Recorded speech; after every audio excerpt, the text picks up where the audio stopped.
छेवो त्रिकोणमितीय अनुपात ज्ञात, क्योंकि हमने पहले भी आपको बता दिया है कि अगर इसी मान को हम उल्टा कर देते यानी उलट देते तो। जय हिंद साथियों, कैसे हैं आप सब। चलिए हम चलते हैं आज की नेक्स्ट वीडियो में। पिछले की जो वीडियो था यानी पिछले का जो भाग था हमने त्रिकोणमिति से रिलेटेड सारे कंटेंट को लगभग कंप्लीट कर दिए थे, है ना। और जो भी फार्मूला वगैरह आपको काम में आने वाले हैं प्रश्नों को हल करते समय वो सारे फार्मूला आपको हमने उस चैप्टर में दे दिया था। ठीक है, आज हम चलते हैं कुछ प्रश्न की ओर, है ना। तो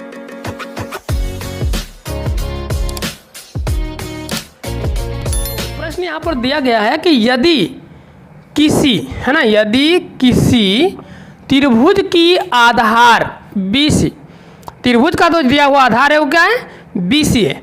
आधार BC 5 सेंटीमीटर तथा ऊंचाई AB, ऊंचाई का भी नाम दिया हुआ क्या, AB 12 सेंटीमीटर है। ठीक है, आधार दे दिया गया था BC 5 सेंटीमीटर और ऊंचाई दिया गया है AB 12 सेंटीमीटर। तो त्रिभुज के सभी त्रिकोणमितीय अनुपात ज्ञात करें। चलिए, तो त्रिभुज का आधार दिया हुआ है और ऊंचाई दिया हुआ है ना। और त्रिकोणमिति की बात कर रही है तो देखते हैं आधार और ऊंचाई, तो यानी समकोण त्रिभुज होगी, है ना। तो चलिए समकोण त्रिभुज बना लेते हैं। त्रिभुज बन गया समकोण, है ना। तो अब यहाँ पर देखने लायक बातें हैं कि समकोण त्रिभुज जो बन गया है तो यहाँ पर नामकरण भी कर दिया है कि आधार है BC। तो चलिए, तो हमने पहले इस त्रिकोणमिति की पहले वीडियो में आपको कंप्लीट कर दिए थे कि जिस पर त्रिभुज टिकी होगी, है ना, जिस पर त्रिभुज खड़े होंगे वो त्रिभुज के आधार कहलाएगा। तो इसका मतलब है कि BC ये है, BC कौन, नीचे वाला है। ठीक है, BC। और ऊंचाई दिया है AB कितना है, 12 सेंटीमीटर। तो त्रिभुज के 3 शीर्ष होते हैं, एक शीर्ष का नाम B दिया हुआ है, दूसरा शीर्ष का नाम C दिया हुआ है। तो जो बचा हुआ शीर्ष है उसमें कंटेंट क्या दे रहा है, A। तो इसका मतलब है कि यहाँ A रहेगी, है ना। इतना समझ में आ गया होगा, है ना, कि त्रिभुज का आधार BC और ऊंचाई देखिए हो गया ना AB, क्योंकि त्रिभुज का ये आधार, ये ऊंचाई और ये क्या कहलाता है, कर्ण, है ना। चलिए, तो यहाँ तक कंप्लीट हो गया। तो आधार जो है वो दे दिया है कितना, 5 सेंटीमीटर का, और ऊंचाई दे दिया कितना सर, 12 सेंटीमीटर का। आधार 5 सेंटीमीटर और ऊंचाई दे दिया कितना, 12 सेंटीमीटर का। ठीक है, और तो क्वेश्चन कहा गया इसके बाद कि त्रिभुज के सभी त्रिकोणमितीय अनुपात ज्ञात करें। त्रिकोणमितीय अनुपात यानी सभी की बात किया है, तो इसका मतलब एक नंबर 1 में साइन थीटा के मान बोल रहा है, 2 में बोल रहा है क्या, कोस थीटा का मान, तीसरा बोल रहा है टेन थीटा का मान, और फिर इनका विपरीत यानी कोसेक थीटा, इसके बाद सेक थीटा, इसके बाद tan theta, sorry cot theta. चलिए, इनकी बात कर रहा है, यानी ये छेवो त्रिकोणमितीय अनुपात ज्ञात, क्योंकि हमने पहले भी आपको बता दिया है कि त्रिकोणमितीय अनुपात का जो फलन है ये 6 होते हैं, साइन, कॉस, टेन, कोसेक, सेक और कॉट, है ना। ये 6 त्रिकोणमितीय फलन है। तो चलिए हम इस 6 को ज्ञात करते हैं। तो ये 6 हमारे अगर इस क्वेश्चन के लिए जो फार्मूला का प्रयोग होगा वो हमारा वीडियो यानी कि जो त्रिकोणमिति का चैप्टर नंबर, ये भाग नंबर 1 वाला वीडियो बना है उसमें आप जाकर देख सकते हैं, वहाँ पर आपको पूरा इसका डिटेल मिल जाएगी, है ना। ठीक है, ये सारे ये जो क्वेश्चन जिस कंटेंट पर बनेंगे वो वीडियो 1 में दिया हुआ है, सब कुछ सारे कंटेंट हमने दे दिया था। ठीक है, तो चलिए हम इस प्रश्न की ओर चलते हैं। तो पहला प्रश्न है सर कि साइन A को हल करना है। पहला प्रश्न क्या है, साइन थीटा। तो साइन थीटा का फार्मूला होता है लंब बटे कर्ण। क्या होती है, लंब बटे कर्ण। चलिए, तो जैसा कि आप जानते हैं ये आधार है, ये लंब है और ये कर्ण है।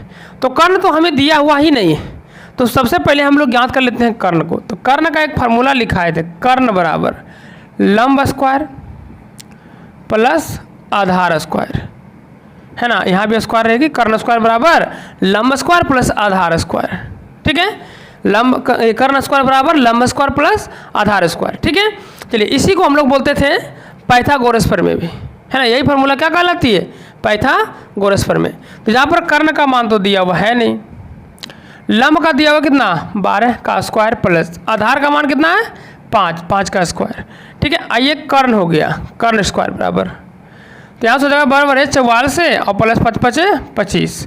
ठीक है, चलिए कर्ण बराबर क्या हो जाएगा, तो 169 जोड़ी। देखिए एक रूल हम ये भी जानते हैं पहले से है ना। और अगर आपको पता नहीं तो समझ जाइए कि क्या जानते थे। तो देखिए, अगर कोई चीज़ यानी किसी भी पद पर, चाहे वो संख्या हो या कोई अल्फ़ाबेटिकल नंबर हो, किसी भी कंटेंट पर यदि बराबर के एक साइड वर्ग है तो बराबर के दूसरी साइड ले जाते समय आपको वर्गमूल करना है। ठीक है, तो यहाँ पर क्या करेंगे हम लोग, वर्गमूल यानी अंडर रूट। तो इसका 169 होती है, इसका वर्गमूल होता है 13। कितना होती है, 13। तो इसका मतलब है कि कर्ण का जो मान आया है वो कितना सेंटीमीटर आ गया है, 13 सेंटीमीटर। ठीक है, ये 13 सेंटीमीटर कंप्लीट हुआ। तो इसमें देखिए अब हम लोग को पूरा चीज़ मिल गया। इसे देख लीजिए, लिख देते हैं, कर्ण मिल गया है। कर्ण को बोलते हैं एच। कितना मिला सर, 13 सेंटीमीटर। आधार मिल गया है, आधार को बोलते हैं क्या, बेस यानी बी। तो आधार 5 सेंटीमीटर मिल गया है। फिर ये लंब मिल गया, लंब को ही ऊंचाई बोलते हैं यानी परपेंडिकुलर। कितना है, 12 सेंटीमीटर। तो सारे चीज़ हमको मिल गया टोटल। आखिर हमको साइन, कोस, टेन, कोसेक, सेक और कोट में सिर्फ इन्हीं 3 चीज़ों की जरूरत पड़ती है। किस फलन में, तो अनुपात वाला फॉर्मूला में, है ना, जो कि हमें पूछा जा रहा है यहाँ। ठीक है, चलिए, तो साइन बराबर होता है लंब बटे कर्ण। तो लंब का मान आप देख लीजिए कहाँ है सर, तो लंब बराबर देखिए, आपको यहाँ से नहीं देखना है, मान नहीं देखना है आपको, यहाँ देखिए लंब क्या होगी। तो लंब होगा आपका ए बी। आधार, ये कर्ण क्या होगा, कर्ण होगा ए सी। इसके बाद ए बी का मान आप ढूंढिए सर। ए बी को आप क्या कहिएगा, ऊंचाई। तो ऊंचाई को क्या लिखा हुआ है यहाँ पर, लंब, तो 12 सेंटीमीटर, है ना। और ए सी है कर्ण, तो ए सी का ये कर्ण, कर्ण तो एक ही है, कितना, 13। तो इसका जो साइन थीटा का जो अनुपातिक वाला आंसर आएगा वो 12 बटे कितना आएगा, 13। ठीक है, इसी प्रकार से हम दूसरा प्रश्न की ओर चलते हैं। तो दूसरा प्रश्न है कौन, कॉस थीटा बराबर होता है क्या, बी बटा एच, यानी कि आधार बटा कर्ण, आधार बटा कर्ण। तो आधार जो दिया हुआ आप देख सकते हैं बी सी, क्योंकि देखिए हम इसलिए त्रिभुज का यहाँ पर सारी चीज़ हमने त्रिभुज में ही देख रहे हैं, कारण कि यहाँ पर किसी तरह का इंडिकेट नहीं किया, थीटा का कोई मान यानी नाम इंडिकेट नहीं किया। यदि ये दे देता, बी दे देता, तो हमें कुछ और देखना पड़ता है। जैसे कि हमने पहली वीडियो में आपको समझा दिया था कि नाम अगर देता तो हमको एंगल से देखना पड़ता है, लेकिन यहाँ पर नाम दिया हुआ है नहीं, तो हमको कोई दिक्कत नहीं है, हम लोग सीधे सीधे त्रिभुज पर चल रहे हैं। तो आधार क्या है, बी सी, और कर्ण क्या है, ए सी। ठीक है, तो बी सी का मान आप देख सकते हैं, बी सी को कहते हैं आधार, तो आधार कितना है, 5 सेंटीमीटर, और ए सी यानी कर्ण, तो 5 बटा कितना हो गया, 13। तो कोस थीटा का मान निकल गया। इसके बाद नंबर 3 है टेन थीटा।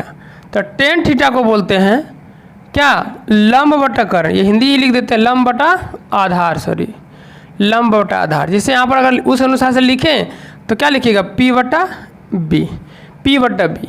तो देखिए लंब कितना है सर, लंब का नाम है ए बी और आधार है बी सी। तो ए बी का मान कितना देना है, 12 सेंटीमीटर, और बी सी का मान है 5 सेंटीमीटर। तो ये इतना हो गया किसका मान, टेन का, यानी साइन, कोस और टेन निकल गए, है ना।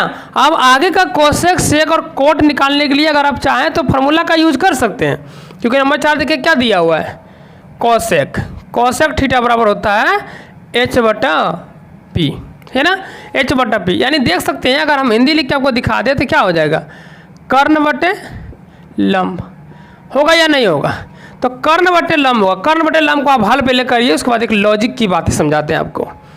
कर्ण कितना, कर्ण को बोलिएगा ए सी और लंब को बोलिएगा ए बी। तो ए सी का जो मान है वो 13 है और ए बी का मान कितना है, 12।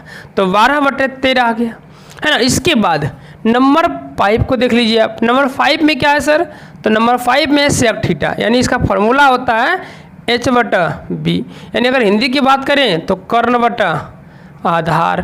ठीक है, कर्ण बटा आधार, कर्ण बोलते हैं ए सी है त्रिभुज में, और आधार है बी सी। तो ए सी की जो वैल्यू वो 13 है और ए बी सी का वैल्यू 5 है। ठीक है, इसके बाद नेक्स्ट चलते हैं नंबर 6, जो कि क्या है, कॉट थीटा, है ना, कॉट थीटा। तो ये होता है बी बटा एच, यानी कि आधार बटा कर्ण, सॉरी नहीं, बी बटा पी, आधार बटा लंब होगा सर, बी बटा पी, आधार बटा लंब।